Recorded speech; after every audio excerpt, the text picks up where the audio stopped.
Sweet surrender as I love, serve, and remember. All right, so how many of you began this year with your prayer mantra? Oh, a lot of you. Woohoo!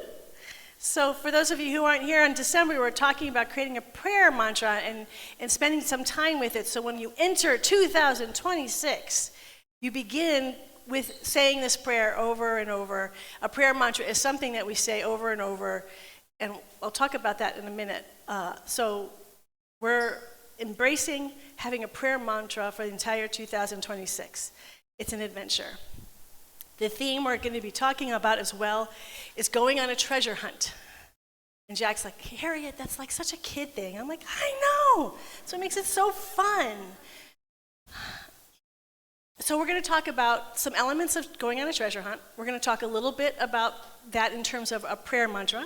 And then we're going to talk about where we are as a community and going on a treasure hunt. So I'll talk really fast.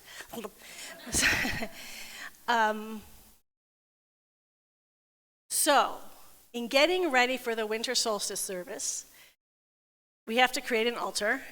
And so I'm here on Saturday, and I'm calling up Gloria. I'm like, what do we use for a tablecloth? And she said, there's a gold one in the box in the closet in the back. And I'm like, okay, I can find this. I begin my treasure hunt. But of course, being me, I open up every other box. It's the last box that I look in. But before I open that box, I know we have the candles, although Julian went to get more because we ran out. And then I'm like, well, what goes around it? So I'm pulling out all these boxes, and it's all over the floor. I'm like, well, we could do this. And I'm just sending pictures to Gloria. What do you think about this? I have no confidence in my own judgment. So, and Gloria does this all the time. Thank you, Gloria. And then finally I find the tablecloth. I found it. It was the last box I looked at the bottom. All these other colors were on top of it. So I got Eureka on my treasure hunt. I got the I got the green stuff, the tablecloth, the candles, and then Gloria came in early for the winter solstice and put those beautiful lights on. So it all worked out. Pretty? Yay, yeah. But it was a treasure hunt. So 2 things I learned from that treasure hunt. 1, when we're on a treasure hunt, we find all these cool things. So although I was looking for the tablecloth, I was pulling out, and I was like, and the reason why I was pulling them out, I'm like, we had that, like I didn't know, there's wreaths, so I just threw them up there.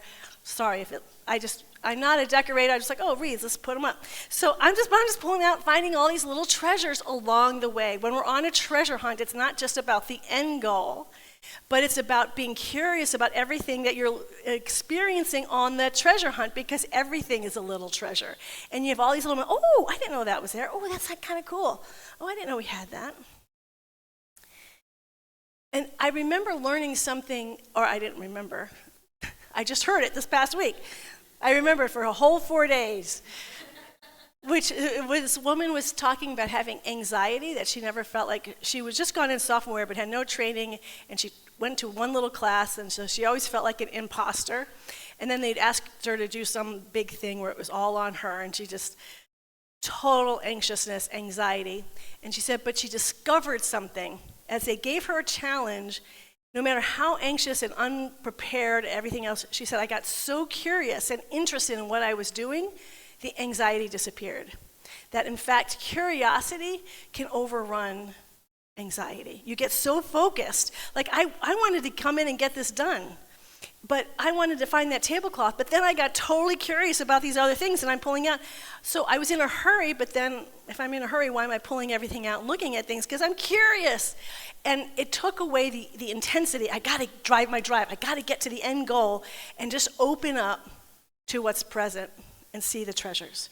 So the treasure hunt is you allow curiosity to open us up to the journey along the way, because everything is a treasure. We're surrounded by treasures every day. My next treasure hunt, I've had a lot of treasure hunts in the last 2 weeks. This is the last one though. So Kathy Sharmer called me up and said, or texted me and said, can you, do we still have the stationery for the burning bowl, and can you pull it out for me? I said, sure, because I knew exactly where that stationery was. Came in before service last week, went into the office, because I'm the one who put it there. It's not there. But I'm like, I kept looking, because I was so sure I put it there. My eyes were fooling me. I knew it was there. But I'm looking everywhere, it's not there. After service, Cassie comes and helps me. I look in the office and Cassie looks in the office. And I look a little bit in the closet, but I spent a lot of time in the closet. I don't think it's there. So I'm like, oh, I'll do it tomorrow, come in on Monday. And now I'm pulling everything out of the closet again. It's gotta be here, I'm obsessed. It's gotta be in the office, in the closet, in there. I know it's here, I know it. And so I'm texting, I'm like, and just as I'm texting, I'm saying, yeah, it's not here. And it was, what I said, it's not in the closets. And what I recognized in that moment, I let go of my attachment to the closets because I was so sure it was in the closet. And my mind just looked around. I'm like, well, where else could it be? And we have this dresser here. Now, I knew it couldn't be in there because I've opened those drawers. They are stock full of wires. I'm like, there's no way this thing of stationery is going to fit in there. But I looked everywhere else, so I gave up, looked in there, top drawer packed with wires, second drawer also wires, but there was the stationery.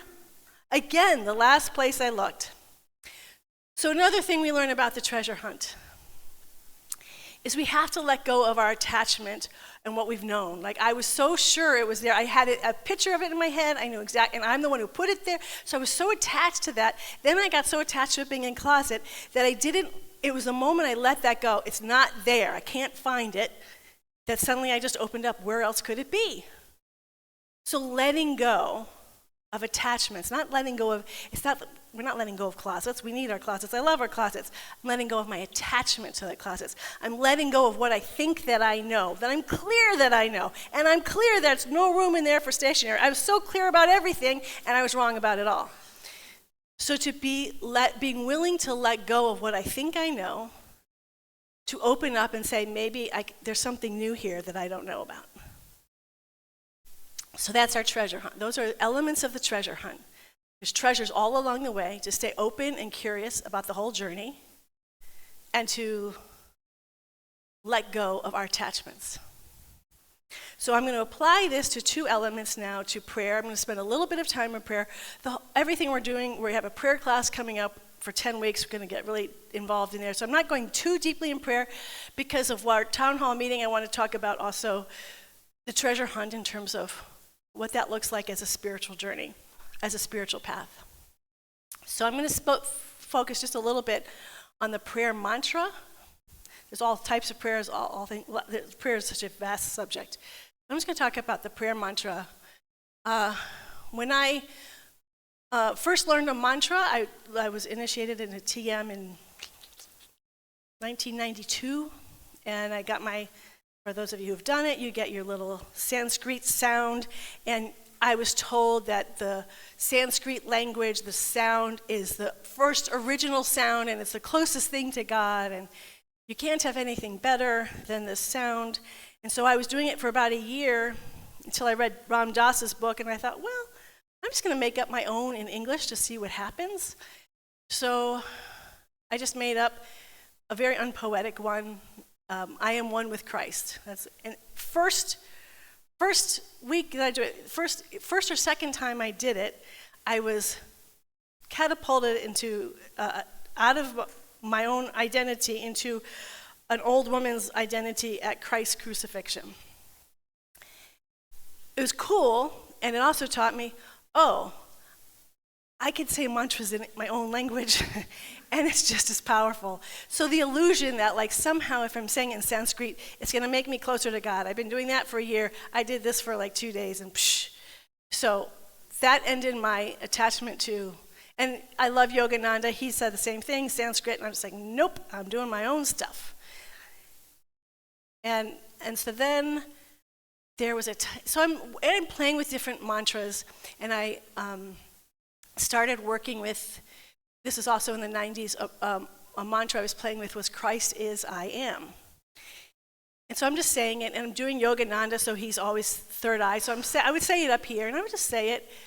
I don't have any teaching around, I'm just doing it. And then a gentleman I met at the gym, he was in his 40s, he'd had brain surgery because he'd had a tumor, he'd had 2 back surgeries, he was always in a lot of pain, but he could get through it, and he was at his job, and suddenly just that morning, apparently, I don't quite remember, he was just in total agony. So he calls me up. He finally gives in, late afternoon. Harriet, I can't take it anymore. Please take me to the emergency room. I said, absolutely. As I'm driving to where he is, I'm just saying, I have no idea how to hold this. So God, I give it to you. I'm just going to keep saying my mantra because that's all I know to do. And I'm just surrender it. I get to where he is, and he says, I just can't even get up. Can you just sit there for a minute and just let me try to get myself? I said, sure. So I just sat there, just said my mantra, focusing on my third eye. Christ is, I am Christ. I felt nothing. I wasn't nothing. I just kept saying it because I didn't know what else to do. About 30 minutes later, I opened my eyes, and he's just staring at me. And I go, what's the matter? He goes, what'd you do? I go, I didn't do anything. I'm just sitting here. And he said, no.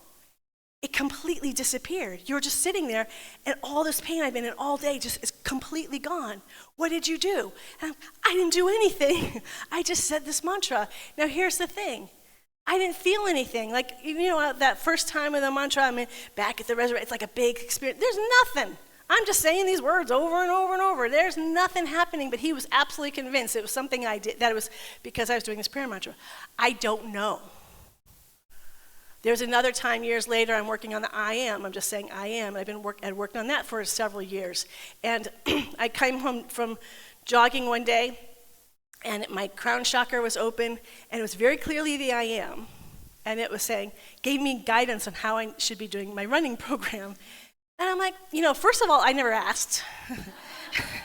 And B, why would you even care? Like, it seems so mundane, but it was absolutely unequivocal.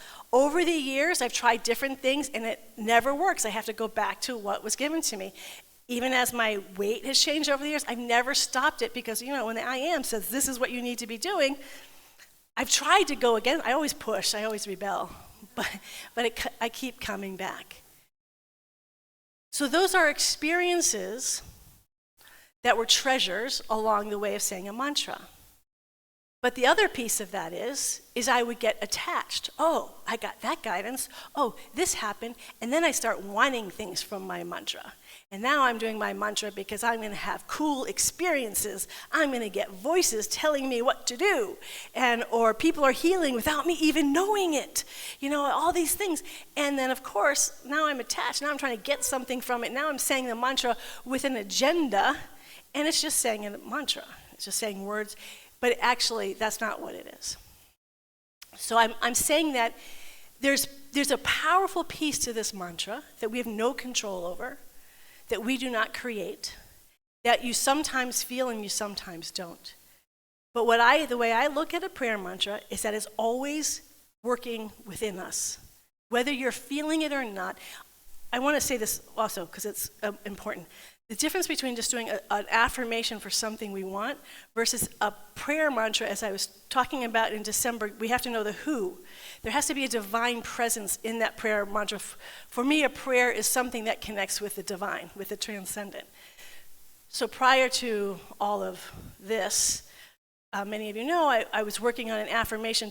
I went from 0 to 100. Oh, I've never been in anything to do with theater or acting. Now I want to be an actress.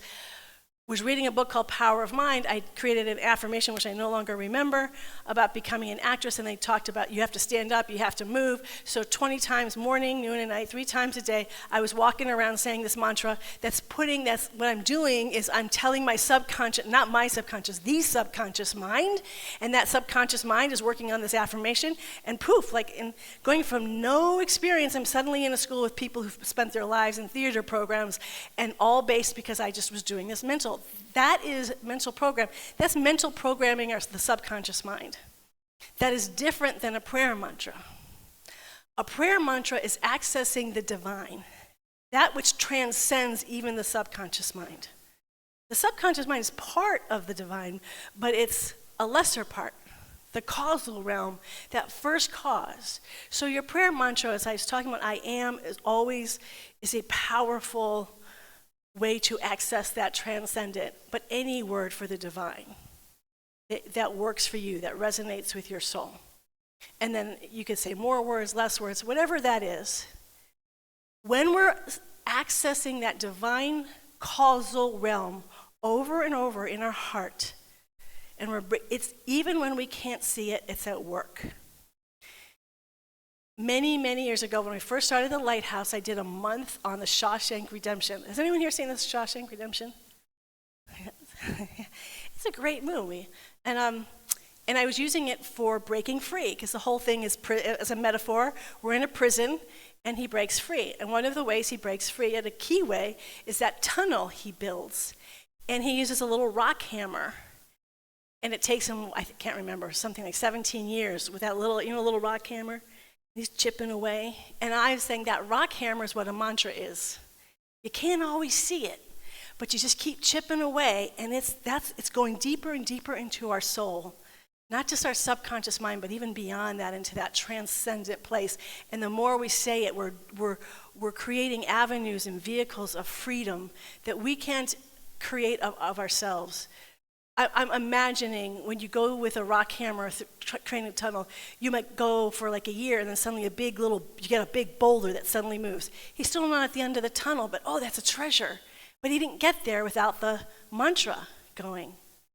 So this year, as you're working with your mantra, rather than getting attached to what it's like, I want these miracles, I want these things to happen, it's just living in the let go, being unattached, but being devoted to whatever you came up with for your prayer mantra, to feel it in your heart, to feel that divine presence in your heart. Every time you say it, feel it in your heart. And if that's only, there's a lot of different ways about how to do prayer mantras. I have learned that for me, rather than quantity, I really try to stay as present as possible with what I'm saying. And that it's in my heart. And I say it, and I continue to go deeper. The prayer mantra I've been working on now, I've been with for 9 years. And just this past week, I was on the treadmill, and one of the people who were talking about it, I got it analytically, but I didn't get it. And then suddenly I was on the treadmill, and I'm like, I had the experience. I'm like, that's what they're talking about. But I've been doing it for 9 years. So as we're on this treasure hunt, there's the vast whole life as a treasure hunt.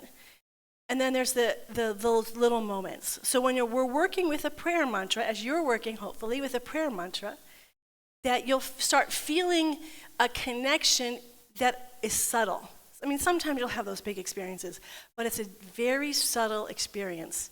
And the more you do it, the more you tap into that subtlety. And it's hard to share with other people, because how do you share a subtle spirit with people? That's where you need poets. So that's a treasure hunt. So that's a beginning. That's one way that through prayer we go on a treasure hunt. Not attached, willing to just see, just to explore.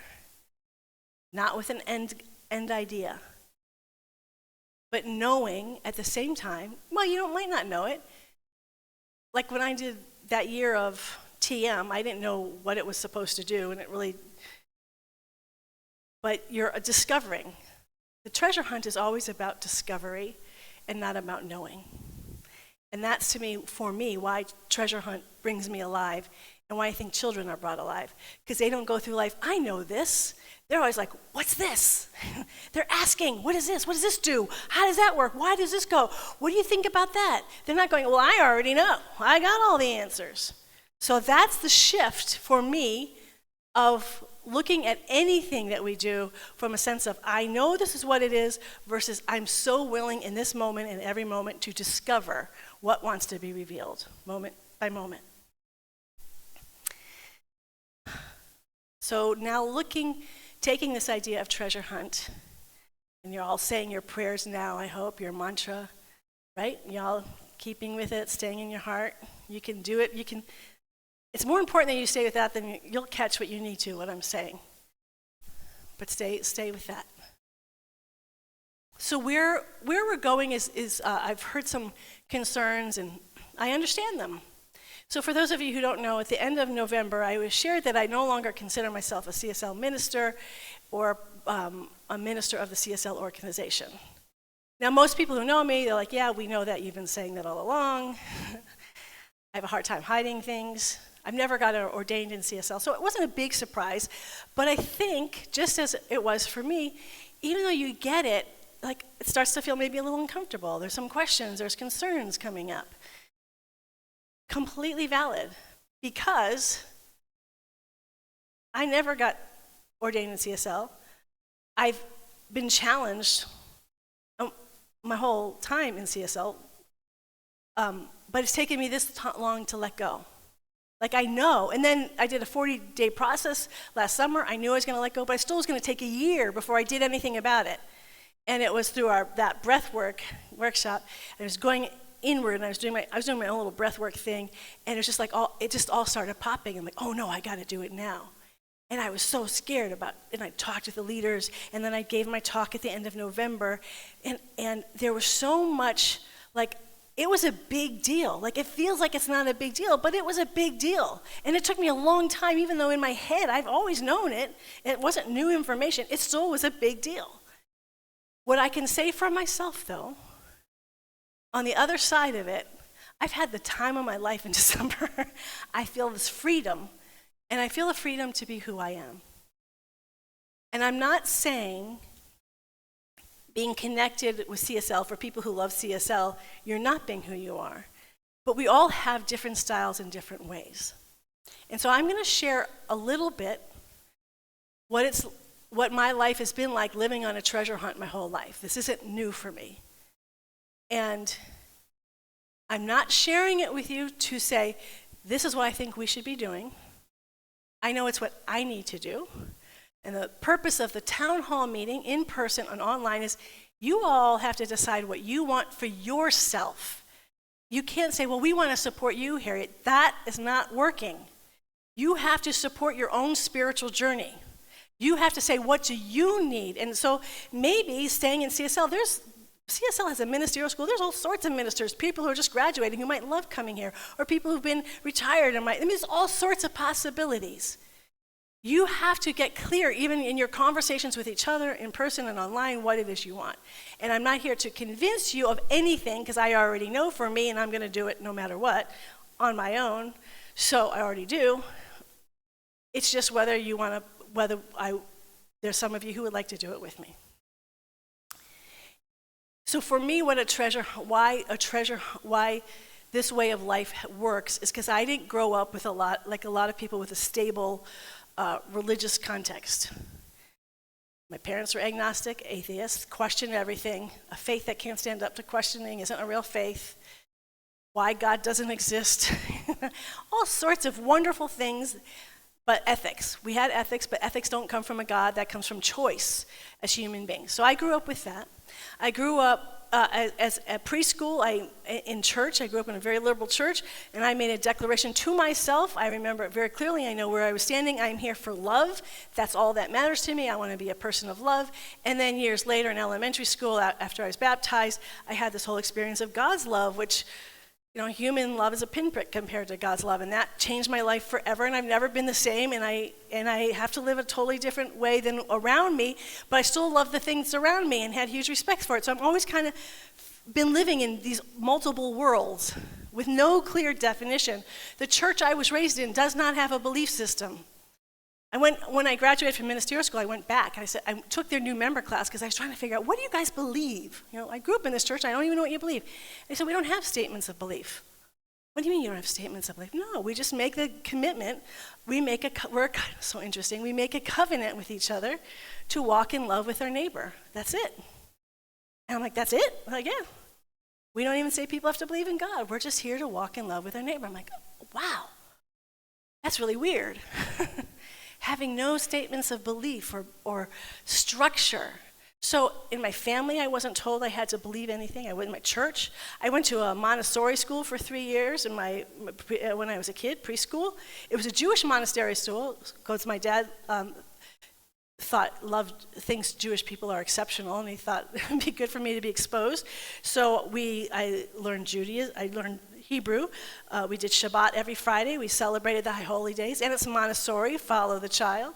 So I lived in this very open, curious, let's be interested in truth. My favorite quote from my dad is, be more interested in truth than in being right.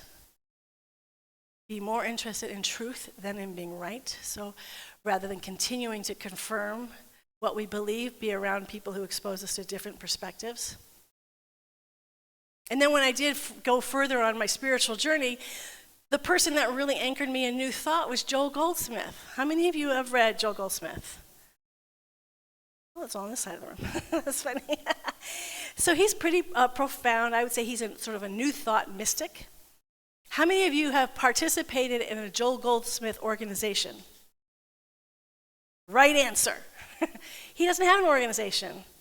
Joel Goldsmith was a big believer in saying, follow the presence within you, and I'm not looking for followers of what I'm teaching. I'm here to inspire you to follow the presence within you. That was my first New Thought teacher. That's who I anchored my life in when I entered New Thought for years before I even heard of Ernest Holmes. I got a call of ministry from Yogananda, studied with Yogananda. I had been introduced and read Zen Mind Beginner and Mind by Shunryu Suzuki in the 80s, and also got a call for ministry from him. Learned from Ramana Maharshi, obviously taken all the Science of Mind classes. And all of these things I'm not choosing. I'm guided every step away. This is the treasure hunt. You're listening. I'm listening. What am I supposed to be learning now? Where's my teacher now? What's the guidance I'm getting now? I had a whole big vision on learning integral. So for 5 years, 2005 to 2010, I was immersed in integral. I'm still doing CSL, but complete. And integral was the first time I heard people in an organization criticize New Thought. I'd never been around any criticism of New Thought. I'm like, oh, that's interesting. I get that. And they also criticize agape. But part of opening up is just saying like, oh, I'm listening to all these different perspectives. It opens me, it opens me, it opens me. Because guess what? We're infinite beings. We say that all the time. Living a treasure hunt is not saying, this is what I have and I'm not moving. Somewhere along that line as well, I was in this integral phase. One of the people in leadership at CSL said, you know, we are open at the top, but we're closed at the bottom. I'm like, well, what does that mean? And they say, well, we're open up to all these different ideas, but we are absolutely clear on what our principles are, and we stand by those principles. And I'm like, well, when have we ever revisited those principles, and are they actually true? People just love me in CSL. Yeah. And I don't question just for the sake of questioning. I question because I have experiences that doesn't fit. So then I went through a dark night of the soul because the Integral Institute, which was amazing, imploded. Everyone I was trying to teach Integral to were not excited by it. I'm like, why were you so clear that I had to do this? It doesn't seem to translate. Nobody else seems to be that interested or really gets it. So I went through that dark night of the soul 2 or 3 years, and then I discover this guy leaves me this book at Starbucks. I think you might be interested. Normally I would have never read it, but I was so done. It was 2 or 3 years of just blankness, reading about these monks on Mount Athos. Turns out they're Orthodox monks, but it's not the religion Orthodox in the churches. This is the mystics. And I'm reading it. I'm like, that's the Christianity when I was a kid. And I said, I want to be able to, this is what I've been looking for. I had been on a treasure hunt my whole life, listening to all the different cues and looking at all the different, when you're going around treasure hunt, you get what's the next clue, what's the next puzzle. I had learned so much and expanded so much, and it took me all those years till I finally found this, and I've been learning that for the last 12 years, but it's still like Yogananda and Shunryu Suzuki, they were more interested in the practices. It was a little bit the container of Hinduism, a little bit, not their culture was Hindu and Buddhist, but their main intent was practice, practice, practice. Meditate, meditate. The theology serves the practice. The practice doesn't serve the theology. I want you to hear that. The practice, the theology serves the practice. The practice is what's most important. And I was recognizing that all the teachers that I had were all about the practice, and then they would use the theology that they came from to heighten the practice. And why was the practice the most important thing? Because that's how you experience God directly. Otherwise, you're just sitting around talking about ideas all day long. And they might, as cool as those ideas are, unless you're actually practicing, it's just ideas. They're just cool stuff. But to practice spirit, mind, heart, body on a regular and daily basis, to do prayer, you are discovering firsthand through and it takes, can't remember the words that Goldsmith said, it takes a rigorous discipline. Maybe I learned it at Montessori, maybe I learned it at Mom. I have a rigorous discipline. So part of being on a treasure hunt, here's the hard part. You don't have anyone externally telling you what to do. No one externally ever told me to do any of this. Nothing. Learning from Yogananda, Shinryu Suzuki, Ramana Maharshi, learning integral, learning science of mind, all of it. Nothing, I don't have a single teacher, no single book has said, you need to do this. All of it came from the decisions that I made in my life to live my life for the divine and to listen and to listen and to listen. And when I get guidance, to do it, to do the practice, to show up, do the meditation, do the writing, do the exercise. Keep showing up, and then, of course, doing the prayers. I've been working with different prayer mantras now for 30 years, and I'm still not enlightened. But then there was this great magazine, Andrew Cohen, who, has his strengths and his weaknesses, this magazine was great. It was called What is Enlightenment? He considered him, he's a spiritual teacher. I had an amazing, in a state of bliss for 3 days doing one of his practices. He knows God, but then he's like, but what is enlightenment? And that was a really good question, because then he got dethroned as an unhealthy guru, because you can have these incredible spiritual experiences and still not be a healthy person. So the constant questions, there's no arrival place. See, the treasure hunt, the pearl of great price is to recognize it's always right now.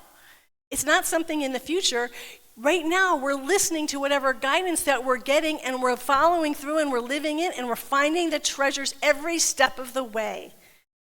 That even when I found what I thought I was looking for all those years, when I found these mystic monks who were just so overflowing in love, what I've been seeking forever, it wasn't the answer. It was a part of the puzzle that I'm still on, this journey that I will never end. So all of this to say, when people ask, if we let go, I'm just going to speak for myself. I think the community, and even within the community, there will be differences of opinion. It's awesome. Be yourself, be your unique self.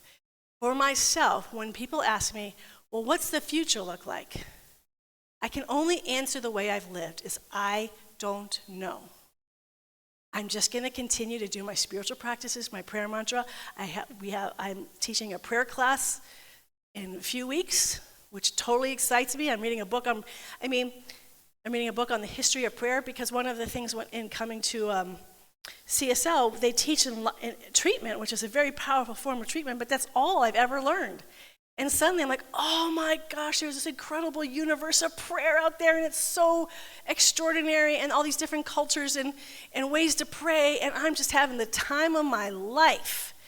So I'm reading about the history of prayer, and I'm just exploring. I'm trying different things, and that's what we're going to be doing in the class, where they give 4 different types of prayer, and we're going to explore. What happens after that prayer class? I have ideas in my head, but I don't know if that's what's going to, I don't even know if I'm going to be part of the community. I don't know. And here's the thing, that doesn't scare me at all. And the reason why it doesn't scare me is because I know I am so solid on my own journey. And I know that I am on the exact right path that I'm supposed to be. I absolutely love it. I'm in joy. I'm so happy. And how that's going to look externally, I don't know. And I'm willing to play with anyone who wants to play with me, but I'm not demanding it or asking or grasping or holding on or saying, do it this way. I'm just saying that's the direction that I'm going. And so if part of the hard part of the treasure hunt, and I totally own this, is not knowing when to say, well, what's it going to look like? I can't give answers, because I've never had answers. If I look at my life, I could have never planned any of it. All those teachers, I didn't even know those teachers existed before they suddenly were introduced to me by God. Oh, Yogananda. I had no clue who Yogananda was when he came to me. It's open-ended. But if I knew, then I'm blocking the infinite. If I say this is what I know and this is what I believe, and I'm just going to keep staying on this, then I'm blocking out all these possibilities. For me, it's a blocking out. I'm not saying that's for all of you. So that's, to me, what it means to live a spiritual journey on a treasure hunt. It is less stable. I understand the need for stable.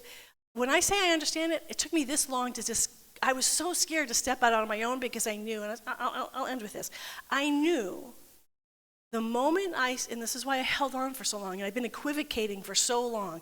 Well, a little bit CSL, a little my own thing, just da-da-da-da. Because I was so afraid of the loneliness. When I let go, CSL might not be what I want, but it's the only organization that I knew that I could belong to and still do all my own things. And so I didn't want to let go. I was so afraid what was going to be on the other side. And what I've discovered just in the last month is, oh, I'm on the other side and who I've always been, and I have such a good time. I love this journey. The fear was in the letting go, but once the letting go happened, it was like an inner firework. It's been beautiful. Do I have fear about what am I going to do for money? What am I? Yeah. But I know that I know who my source is. And so for those people who want to explore, who are willing to live, it's a very difficult, that's why people don't do it. Because it is difficult, and it is fun. Let me just say the other part, because you guys will be talking this, so just to keep this in mind, because I just gave why I do this, but I want to talk about why I stayed with CSL for so long. You're part of an organization. There's structure. There's a ministerial school. There's other, almost everyone I know is in CSL. CSL or Agape. It becomes a whole world unto itself, people who support each other, love each other. On your path to discover, you have clear things, clear basic agreement on things to talk about. There's a structure there that is quite enjoyable. There's a belonging there that is quite enjoyable. So there is a difference about walking out on your own. And so I'm aware of the strengths and the weaknesses of both. That's why I don't think it's a slam dunk for anybody here. But I do think it's important for all of you, to really get into a discussion and hear each other. Like, this is not a decision-making discussion, to really hear each other's perspective. And I invite you to not come in with an already formed opinion that you know before you even leave that meeting. You might already know what you want. But at least hear other people's perspectives. And again, the other piece to talk about in person is with that decision is we have this space that we are currently using a half a day on Sunday, 4 days a week, and some Saturdays. And we're paying $3,700 for it. I think it requires some conversation about all of us. How to keep this place running requires finances, take care of it. Thank you, Gloria. And when I was looking in those closets, Jerry and Cassie and Jen, those closets look fantastic. It requires people to show up and take care of this place. It just doesn't happen magically. It requires a commitment. If we want to keep the space, are you willing to participate in continuing to keep it going? So the board can't answer that question on our own. That has to be a discussion with all of you. So again, I just thank Lynn and I thank the board for holding that space today for this wonderful conversation. Thank you, Cindy and Beth, for holding the space for the conversation online. And I thank all of you for being here, for participating. I know it's going to be awesome because I know no matter what, I know that the love of God is on the field, and the highest good for this community, in person and online, is unfolding through you. So thank you for being those places of prayer, for being that place of unfoldment for the highest good of all. And in that, let's pray.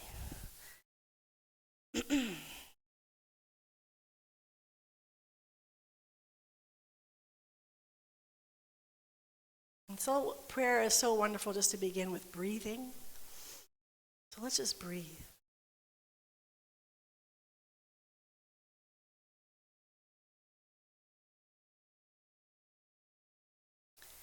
And intention is so wonderful when we pray.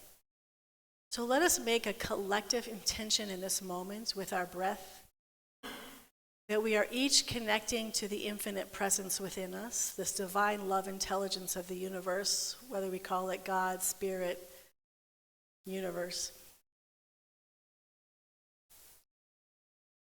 And that we recognize when we are connecting with this one power, this one love, this one presence, it is absolutely personal and unique to each and every one of us. It knows us better than we know ourselves. It knows the specifics of our life.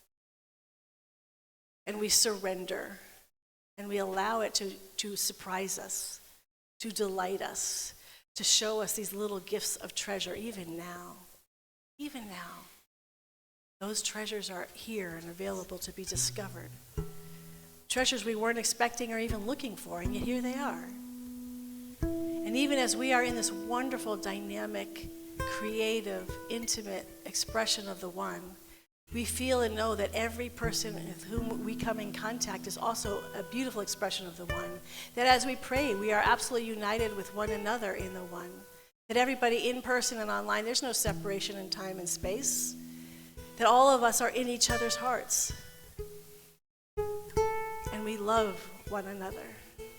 We care for one another.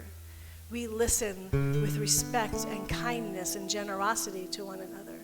We hear the voice of God through each other's perspectives and sharing, and we know that every person is beautiful and magnificent expression of the Divine One. And that as we go forth individually and as a community, something beautiful is being birthed, something magnificent that maybe none of us can see, and maybe some already see. We just open and we open and we open and we trust and we trust and we trust and we say yes to that presence within us, knowing that the highest good for me individually is the highest good for all. Not that we have to mimic each other, but each of us finding our own way. That even as I've been finding my own way, I call forth in prayer this day that each and every individual in this room and online, each person is finding your own perfect, beautiful, magnificent, transformative way to live your life in integrity, in joy, and in love, in pure spirit. With so much gratitude for this infinite good, I just release this prayer into the law of life, into the Holy Spirit, into the creative energy of all being. And I let it be. I let go. I let go of it all. And in deep abiding gratitude, I invite all of you to join me now in that letting go as we say together, and so it is. Amen and amen. I walk in God in all